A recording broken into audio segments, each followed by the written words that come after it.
कराची के PIB colony में police एहलकार की फायरिंग से पुलिस एहलकार और उसका रिश्तेदार जान बहक हो गया। फायरिंग के वाक़े की फुटेज मंजर आम पर आ गई है। कराची के इलाका पीआईबी कॉलोनी, जहां पुलिस एहलकार की फायरिंग से पुलिस एहलकार और उसका रिश्तेदार जान बहक हो गया है। फायरिंग के वाक़े की सीसीटीवी फुटेज भी मंजर आम पर आ गई है।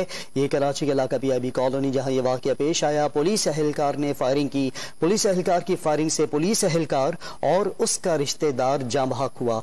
ये फुटेज जो कि डॉन न्यूज़ को मौसूल हुई है, इस फुटेज में आप देख सकते हैं जो फायरिंग का वाक़या पेश आया। मजीद जानते हैं डॉन न्यूज़ के नुमाइंदे इमरान हफीज से। इमरान, क्या मामला है ये? जो पीआईबी के अंदर सबसे भारी फायरिंग का मौके पेश आया है, जिसकी सीसीटीवी वो मंजर यहाँ पर आ गई। फुटेज में देख सकता है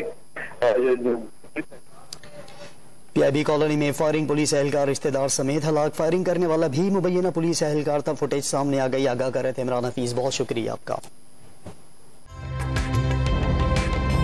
ताज़ा तरीन वीडियोस के लिए हमारा यूट्यूब चैनल सब्सक्राइब करके बेल आइकन प्रेस कीजिए ताकि आपको मिले हर अपडेट सबसे पहले।